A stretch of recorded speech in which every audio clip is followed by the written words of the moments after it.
자, 오늘 강의 제목은 그 임계 현상과 연계의 세계인데, 그 부제목이 오늘 강의 내용을 아마 나타낸다고 생각합니다. 그 세상과 자연의 복잡성과 단순함이었는데, 이게 서로 양립할 수 없는 말 두 개가 함께 나오죠. 세상과 자연이 복잡한데 왜 단순함이냐? 그건 뭐냐면은 복잡한 가운데 어떤 굉장히 간단한 법칙이 있다. 이런 뜻으로 생각하시면 됩니다. 그런데 이 강의를 할 때마다 제가 늘 말씀드리지만 저는 물리학이라든가 자연현상을 바탕으로 어떤 걸 설명하긴 하지만은 항상 그것은 인간의 마음과 어떤 유사성이 있는 거기 때문에 강의는 물리나 자연현상이긴 하지만 사실은 저러한 유사한 현상이 우리 마음속에서 일어나는구나. 따라서 우리가 마음가짐을 어떻게 가져야겠다.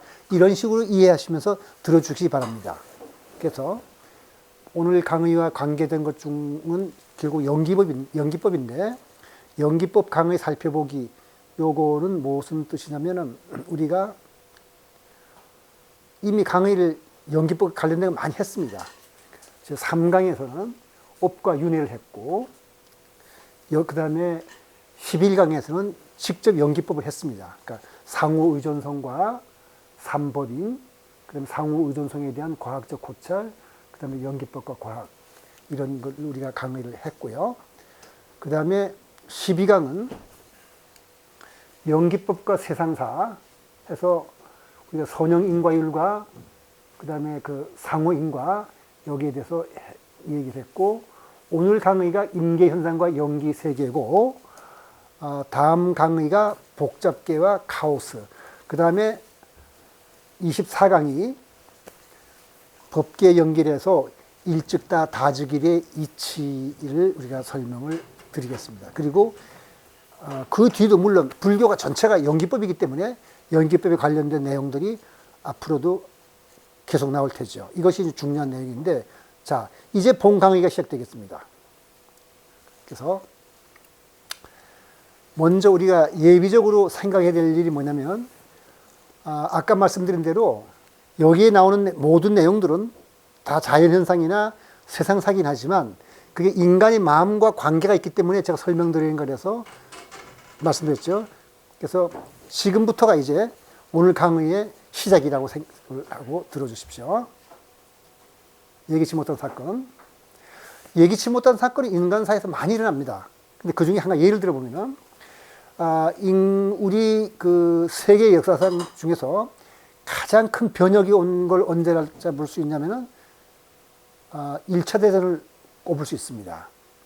1차 대전 때 왜 그렇게 변혁을 올 때냐면, 1차 대전 때, 1차 대전에서 독일한테 전쟁이 짐으로써, 물론 1차 대전은 연합군이 이기긴 했지만, 그 전에 독일한테 러시아가 짐으로써 러시아 제국이 망하고 볼셰비키 혁명에서 공산주의가 서면서 소련이라는 나라가 서면서 이 세계가 공산주의와 공산주의 아닌 세계로 나눠지는 사건이 1차 대전에 비롯됩니다. 그래서 먼저 예기치 못한 사건이 어떤 게 있었냐 한번 보면은, 사라예보 사건.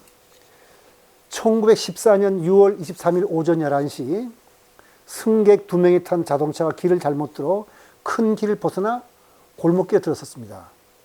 이거는 항상 일어날 수 있는 얘기예요. 그런데 하필이면 그 차가 누구 차였냐면 오스트리아 황태자 페르디난드 황태자 부부가 탔던 차고, 그때 오스트리아에 대해서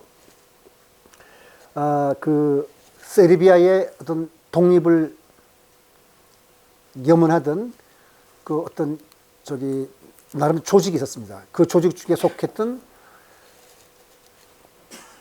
가브리엘로 프린치프라는 19살 먹은 대학생 앞에 멈춰섰습니다. 이 대학생은 바로 황태자가 온다는 소식을 듣고 언젠가 기회만 있으면 내가 총을 한 방 쏴야겠지 하는 생각을 두고 있는데, 하필 섰으니까 좋은 기회라고 총을 쏘고 암살당했어요. 여기서 1차 대전이 발발하면서 5년간 1천만 명이 죽거든요. 1914년부터 1917년까지. 그런데 이 사건으로부터 이제 러시아가 미국하고 영국, 불란서가 이제 한 연합국이 삼국 협정에서 연합국이 되고, 그다음 독일, 오스트리아, 이탈리아가 또 삼국 동맹을 맺었는데, 이탈리아는 나중에 발을 뺐지만은 결국 독일하고 오스트리아, 터키가 1차 대전의 동맹국으로서 이제 전투가 벌어져서 유명한 탄넨베르크 전투라는 게 벌어집니다. 이 탄넨베르크 전투라는 거는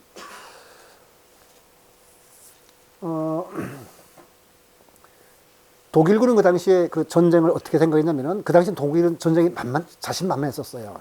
이 전쟁을 우리가 이긴다. 그래서 먼저 불란서를 꺾고, 러시아는 나라가 크니까 군대를 징집해서 들어오는 데는 뭐 한 6주 정도 걸릴 거야 이렇게 생각을 했어요. 그래갖고 저기 그 동부 전선에는 거의 군대를 보내지 않고 서부 전선에 보내갖고 불란서를 꺾는 데 신경을 썼습니다. 그런데 의외로 빨리 러시아가 2주일 만에 그 동프로센으로 25만의 군대를 동원하는데, 장비도 좋아요. 러시아 군이 독일을 생각했던 것보다. 그런데 그리고 군대 그 숫자도 독일군은 전부 다 서부 전선에다가 투입을 했기 때문에 1대 4, 4대 1 정도로 독일군이 열세입니다. 그런데 하필이면 러시아군 장군의 렌넨캄프하고 삼소노프는 원수 같은 사이였습니다. 왜 원수 같은 사이였냐면은, 이보다 먼저 일어났던 1905년 노엘 전쟁 때 둘 다 사단장으로, 기병 사단장으로 종군했는데, 렌넨캄프가 삼소노프 장군 바로 옆에 있으면서 지원하지 않았어요. 그래서 삼소노프가 일본군한테 호되게 당했거든요. 거기에 앙심을 품어가지고 렌넨캄프를 그냥 주먹으로 때려눕힌 적이 있을 정도로 사이가 나빴어요. 이게 나라의 운명을 결정을 지을 뿐만 아니라 세계의 운명을 결정짓습니다. 그래서 여기 쓴 아까 말한 대로 독일군과 러시아의 군 병력은 1대 4이고, 병력이나 장비든 몸이 끝내서 러시아의 군이 월등우세했는데, 전투를 해보니까 독일군이 계속 져요. 지니까 독일군에서는, 그 총참모부에서는 힌덴부르크, 은퇴했던 힌덴부르크를 이제 불러다가 독일군 사령관으로 임명했는데, 이때 소위 독일군이 스파이전을 잘합니다. 정보를 잘 이렇게 해보니까 렌넨캄프하고 삼소노프가 사이가 나쁘다는 걸 알고, 우리가 이러면 누구 하나를 공격하면은 저쪽에서 몇십 킬로 떨어져 있으니까 지원하지 않을 거라는 걸 알고, 먼저 그 이군을 격파합니다. 이게 저기 삼소노프의 군대를 격파하고, 그 다음에 렌넨캄프의 군대를 격파하는데 25만이 거의 전멸당하다시피 합니다. 군대도 독일군이 4분의 1밖에 안 되는데. 그런데 탄넨베르크 전투의 패배로 러시아에서는 공산주의 혁명이 일어나서 토대가 마련돼서, 우리가 아다시피 그 뒤에 레닌, 스탈린이 나와가지고 그 1989년 소련 제국이 무너질 때까지 세상의 지도를 바꿔놨어요. 그리고 독일에서는 힌덴부르크 대통령이 되면서, 아마 나이가 좀 많아서 판단력이 흐려져서 그런지 모르지만 히틀러를 수비한 걸 지명해가지고 독일도 또 대단하게 변해가 오거든요. 이런 사소한 사건이 우연치 않은, 예기치 않은 사건, 오스트리아 황태자가 탄 차가 길을 잘못 들어서 막다른 골목에 멈춘 데부터 시작합니다. 그 다음에 지진과 쓰나미를 볼까요? 2004년 12월 6일 오전 8시에 인도네시아 북부, 스마트라 섬 북부 아체주에서 초대형 지진이 발생했는데, 지진은 조금 얘기 나오고 있지만 지진의 진도라는 게 있는데, 이 진도는 하나씩 커질수록 10배 강한 겁니다. 그러니까 진도 8보다는 9가 10배 강한 거고, 진도 7보다는, 진도 9는 그러면 100배 강하겠죠. 그렇게 되는 겁니다. 최고 높이 30피의 이런 쓰나미가 일어나가지고 스마트섬 서부에는 물론 거기에 인도양 근처에 있는 모든 연안국을 강타하고 동아프리카까지 황폐시키는데, 그때 인도네시아 아체주에서만 17만 명이 사망하고 스리랑카 3만 5천, 인도가 1만 6천, 태국에서 8,200명이 숨을 졌습니다. 그러니까 이렇게 지금 여기에서 난 지진이 이렇게 다 쓰러뜨려 넘었거든요. 요건 사망자 수고. 그 다음에 뭐 지진의 강도 순을 보면은 이렇게 1960년, 64년, 2004년, 2012 이렇게 진도 9의 지진들이 이렇게 많이 일어납니다. 그 다음에 사망자가 역대 1956년, 76년, 그 다음에 1938년, 2004년 이때도 보면 뭐 몇십만이 죽는 사건들이 나고 지금 전혀 관계없는 사건을 좀 제가 나열을 하는데요.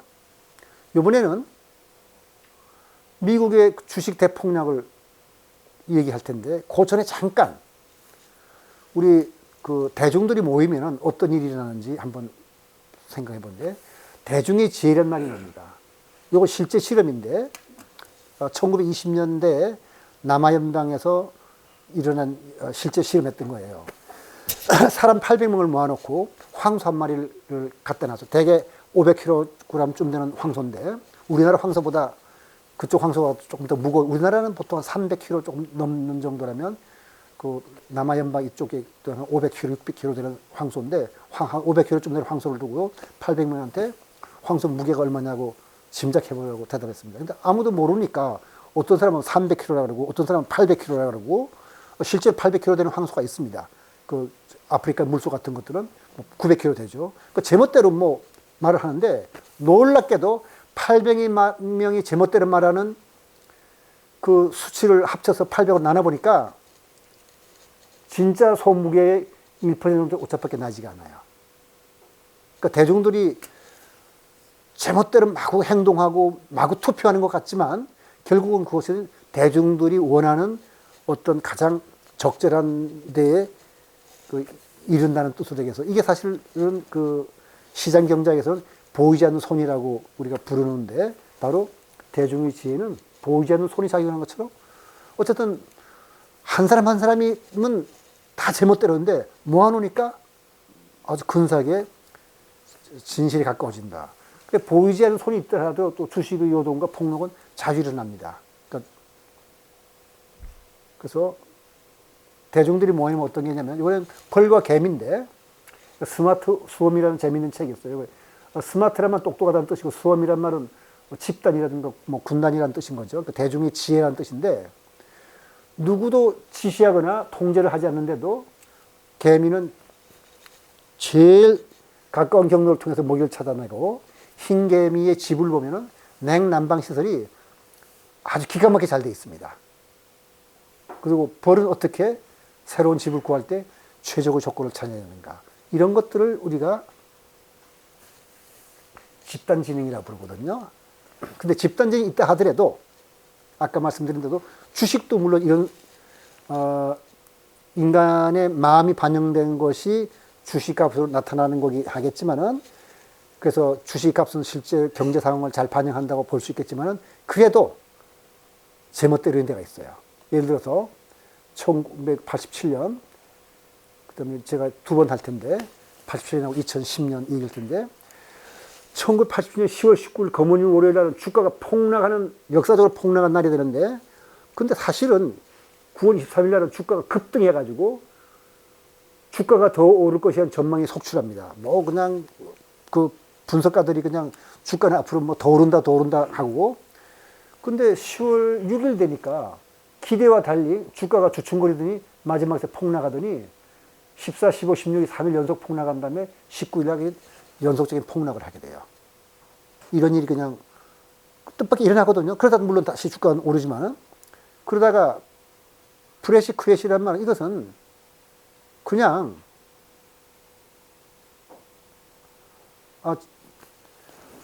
거의 하루에 일어난 일인데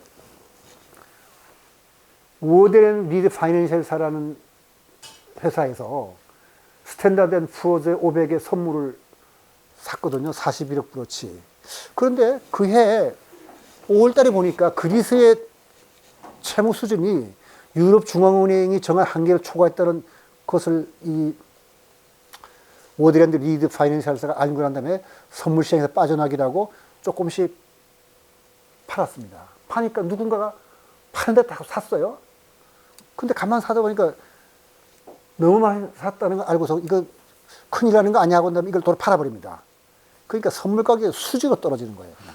떨어지니까 선물 가격이 너무 떨어지니까 주식 중개인들이 아 이건 너무 싸니까 사자 해가지고 살라니까 돈이 없으니까 주식을 팔아요. 그러니까 주식이 대폭락을 해버리죠. 그러다가 조금 있다가 다시 정상을 회복합니다. 이게 뭐냐면 인간사에서 일어나는 일 중에 하나인데 이 강의 시작하기 전에 뭘 해가지고 우리 마음속에서 일어나는 일이라고 생각하라고 그러셨죠. 그렇게 해서 이걸 전부 다 여기 지금 제가 설명은 뭐 여러 가지 사건들이지만 인간의 마음속에서 저런 일이 일어나나 보다 이런 생각을 하시기를 부탁드리겠습니다. 그럼 생명의 역사도 마찬가지예요. 지금까지는 뭐 자동차 사건이라든지 주식을 봤는데 5억 5천만 년 전에 캄브리아기에 갑작스럽게 여러 가지 생물이 폭발적으로 증가했어요. 그러다가 5번에 걸쳐서 생명이 갑작스럽게 멸종을 했는데 이 캄브리아는 대강 5억 4,200만 년에서 시작해서 4억 8천만 년에 끝나는데 이걸 우리가 고생대가 시작되는 시기라 그러고 이제 캄브리아의 끝을 우리가 오르도비스 기라 그러는데 오르도비스 기는 이제 멸종할 시기입니다. 여기를 보면은 어떤 게 나냐면은 우리 생물의 종을 잠깐 알아볼 텐데 생물은 보통 역이라는 것을 제일 높은 분류가 됩니다. 이 역이라는 것은 뭐냐면은 역보다 더 세분할 수는 없어요. 여기 쓴 대로 어떤 그 세균역, 그다음에 고세균역, 우리가 진정세균이나 고세균을 뭐 생물학 하는 사람은 아니니까 특별하게 뭔지 알라고 애쓰지 않더라도 이렇게 나눈다는 뜻으로만 알아두시고요. 그럼 진핵생물학에는 이렇게 여러 가지가 나와요. 요 밑에가 뭐가 있냐면 진정세균계, 고세균계, 식물계, 군계, 동물계, 원생물 개만 하더라도 굉장히 큰 덩어리죠. 그러니까 여기란 것은 굉장히 그 큰 덩치인 것을 우리가 알 수 있습니다. 그래서 현대에서는 어떻게 말하냐면은 이렇게 하나, 둘, 셋 해서 이렇게 우리가 나누게 됩니다. 그전과 달리. 그래서 이 시기 동안 대세 15종류 무늬 예고도 없이 나타났다. 무늬라는 건 뭐죠? 개 다음이에요. 그러니까 식물계 하면 식물 전체를 말하는 거고 균계 하면 균 전체를 말하는 거고 동물계 하면 근데 요거보다 조금 더 세분한 것을 무늬라고 그러는데 15종류의 무늬 예고도 없이 같이 나타났으니까 얼마나 많은 종류의 생물이 갑자기 캄브리아가 생겨나는지를 알 수 있을 겁니다. 따라서 너무나 갑작스럽게 출현하니까 원래 진화에 의해서 점진적으로 변화한다고 생각했던 다윈이 진화론을 쓸까 말까 고민할 정도로 갑작스럽게 그냥 많은 동식물들이 이렇게 튀어나오는 겁니다. 이건 뭐 그냥 여러분들한테 그 개와 문, 강, 목, 과, 속, 종이 뭔지 살펴보라고 쓴 거니까 그냥 쑥 넘어가도록 하죠. 이런 건 우리가 다 따질 필요 없고 개가 굉장히 크다는 거, 그 다음에 문, 강, 목. 이 문이 많이 나타났단 말은 그 밑에 있는 종들이 무지하게 많이 종류가 생겨났다는 뜻이겠죠. 대멸종은 아까 캄브리아기의 마지막을 오르도비스기라 했는데 오르도비스기에 되면은 갑자기 전체 종 속에 57%가 멸종합니다. 속이 얼마였었죠? 아까 보셨다시피 속은 종보다 위죠. 그러니까 종들은 뭐 숫자는 더 많겠죠. 그 다음에 대봉기가 되면은 속은 50%가 종은 70%가 되고 그 다음에 우리가 페른계 멸종에서는 종의 96%가 멸종하게 됩니다.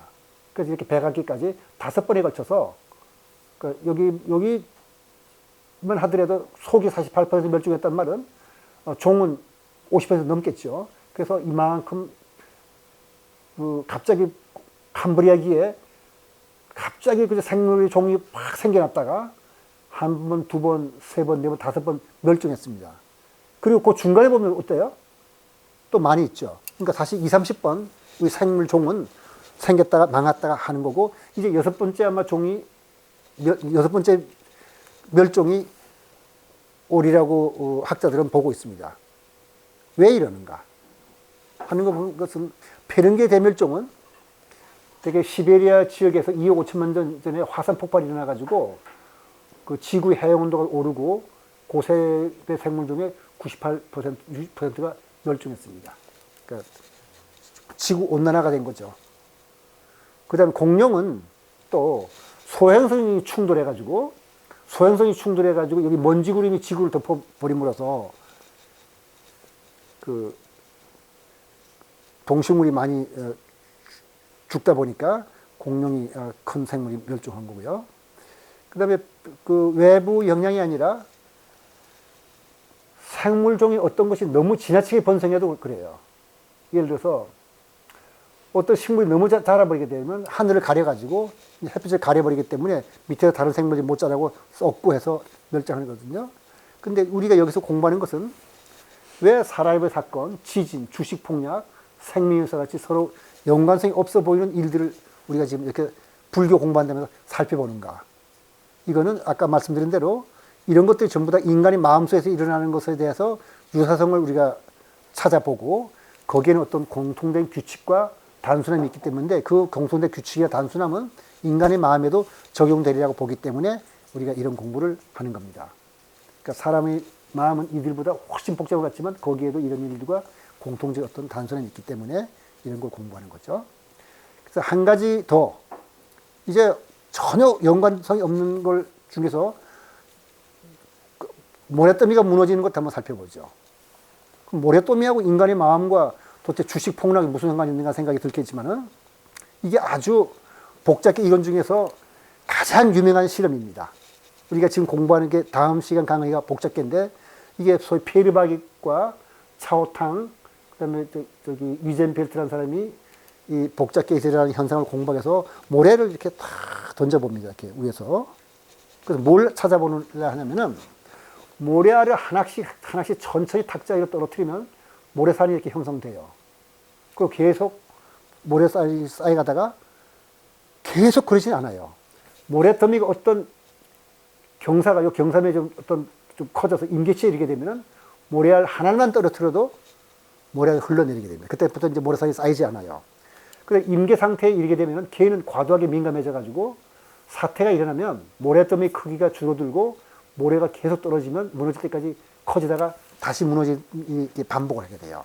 그런데 여기서 주의할 것은 뭐냐면 이 사람들이 저희 주의 이렇게 관찰했던 건 뭐냐면은 사태의 전형적인 크기는 얼마인가. 다시 말해서 어느 정도의 모래알이 무너지는 것이 가장 많은가 이거예요. 여기 그런 걸 없다 그랬어요. 전형적인 크기는. 어떤 때는 모래알 하나가 구르기도 했고 몇백 개는 몇천 개가 구를 때도 있고 어떤 때 수만 개가 굴러내려서 모래더미가 전체가 무너진 경우가 있지. 이것이 제멋대로 일어나는 것이지 그 중에서 가장 많이 일어난다든지 하는 것은 없다. 이것이 우리가 지금 살펴본 내용입니다. 그러니까 문제는 모래더미에서 임계 상태가 그렇게 쉽게 저절로 나타나면 다른 곳에서도 임계 상태가 나타나는 것은 아닐까. 그리고 사람의 마음에서 일어나는 일은 이것들과 도대체가 어떤 관계가 있을까. 이것을 우리가 살펴보기로 하죠.